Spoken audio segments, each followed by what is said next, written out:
welcome to Connect with Your Child with Ede Blessing, a series that we run every month. And guess what? June came with a beautiful package. In June, we are going to be discussing healthy emotional balance can help you connect well with your child. But before we go into that at all, I really want to say, I want to welcome you that are just joining us for the first time. Thank you for joining us. Thank you for joining me today. Do well to click on the subscribe button. Yeah, do not forget that. Please click on the subscribe button. Alright, so let's go back into what we have for the day. Healthy emotional balance can help you connect well with your child. Yes, this is a very vital topic, or this is a very vital issue that many persons run away from. And why do they run away from? Why do they run away from it? That's because we have failed to recognize that it's a very big one, big issue. We tend to see it as it's a children issue. Oh, your child is crying. My child is the one causing me to do this. My child is what causing me to yell at him. My child is what causing me to beat her. My child is the one causing me to react. My child, my child, my child. We have forgotten that parenting is first about you and not your child. Alright? This life can throw so many things at us. Definitely, yeah. Life can throw so many things out there, but you choose to respond to life the way you want to. Definitely. Your child also can throw so many things at you. Yeah, your child can, but how you respond to your child, it totally depends on your own emotions. Okay, you know, I've seen some parents come and say, my child cries a whole lot. He cries a whole lot. He gets angry. And I try to pet and do this and do that, and at the end of the day, I find myself hitting. I find myself beating. I think something is wrong with my child. No, there's nothing wrong with your child. You have just not been able to create a healthy emotional balance for yourself. That is why this is very important. Healthy emotional balance. If you know someone that needs to be in this class or that needs to listen to this, please talk to them to subscribe and be part of this. Healthy emotional balance is necessary for you to connect well with your child. And if you still have a toddler that's growing up, I want to say very big congratulations, because this is a beautiful time to get to work on yourself and connect with your child. Singles that are yet to be married and are yet to have children, work on your emotion. You get to listen to parenting tips so that when you start raising children, it will not be a struggle. It will not be a struggle. We have parents that has teenagers now, and you see them say, oh, I don't know how my teenagers get here. It's not like that before. It's not like this before. The thing is, your child was growing, but you were not growing and learning with that child. You're not growing and learning with that child. Okay, so emotional balance. Why must you work on the emotional? Why must you have an healthy emotional balance when raising a child? Because it determines your connectivity with your child. I'm sure no parent wants to have a child and your child is giving his or her years to someone else, and that happens to so many children. That happens to so many parents. So many parents don't have a say in their own children's life. So many parents don't know how to talk to their own children because they've lost the ground. They've lost it because probably they've lost it to an unhealthy emotional balance. Your child tells you anything, the next thing you do is to yell. Your child tells you anything, the next thing to do is to hit. Your child makes a little mistake. The way you talk to the child is like, mistake is a very bad thing.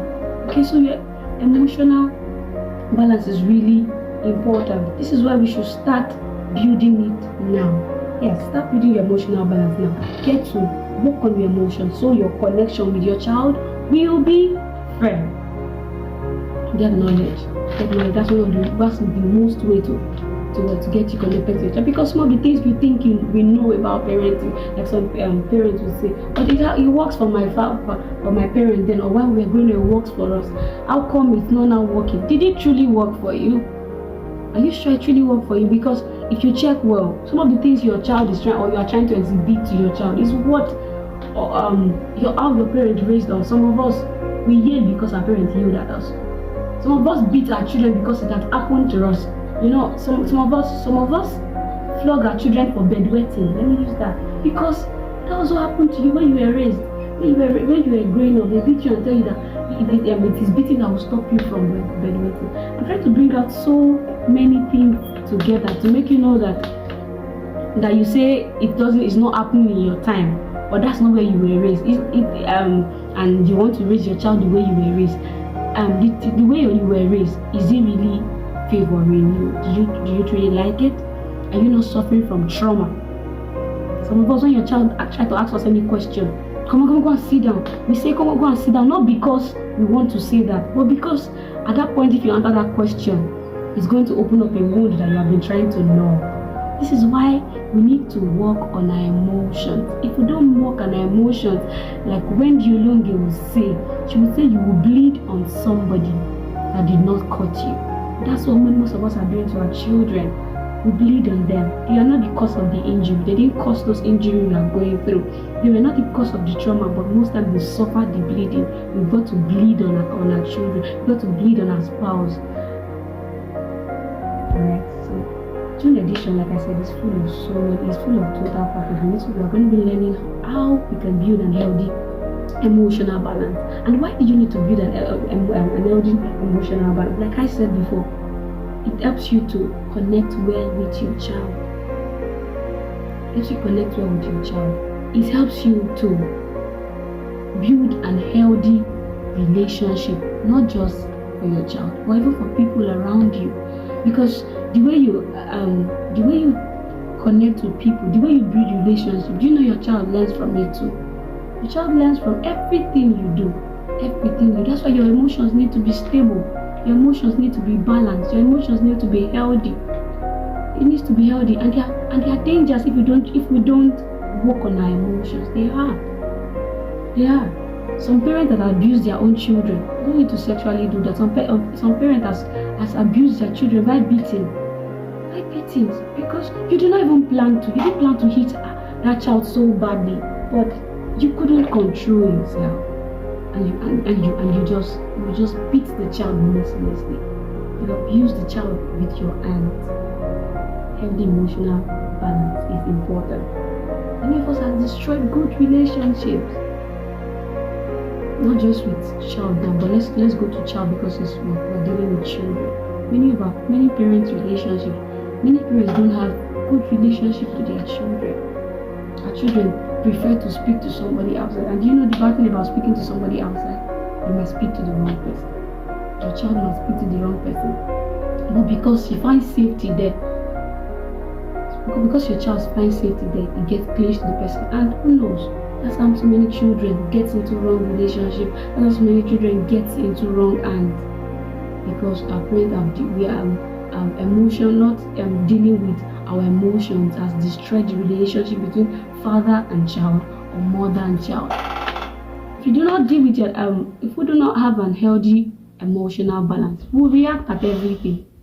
There's some things your children do, or most things our children do doesn't require us to react. It requires us to just respond to them. But because we are not stable emotionally, because we don't have an healthy emotional balance, we react to everything. We react to everything. For a child that is crying, let me take that for example. A growing child that is crying. A child that is crying is throwing tantrums of crying. At that point, your child doesn't need you to react. It needs you to respond. Because definitely a child will always throw tantrums. If you don't balance the emotions, at that point you beat the child. That's why you hear parents say that I've been trying to make the child stop crying. But it's not. That's why I had to beat the child. I had to tell him to go to naughty corner. We don't know that just as flying is paramount to birds, just as water is paramount to fish, so is crying paramount to a child. How? Your child most times expresses their feelings, expresses how they feel through crying. Because they don't know how to express. It's just like you. I think sometimes when you are angry, for example, somebody just you're expecting a particular money. Probably you have worked so much and you are so much expecting that money at that time. You wanted to use it to settle so many bills, and something just came up and they just told you that you won't get that money at that point. Naturally you become disappointed. Naturally you will change your mood, and at that point you don't need somebody to start shouting at you. I'll start yelling at you. I'll start telling them, is it because of this thing? That's why. But that's what most of us do to our children. They throw tantrums, they cry, and at that point they expect you to respond. Respond and not just feel or make it look like you're not seeing those their struggles. So we need to balance our emotions. I don't want this video to get too long. I think I will have to stop here. Like I said, this is a series for June. It's a series for June. Every Tuesday series will be dropping episodes every Tuesday. So do well to, if you have enjoyed this episode, you know that you know people that need to enjoy this video, please click on the subscribe button, like and share, and get notification for our next video. See you next week. Thanks for watching.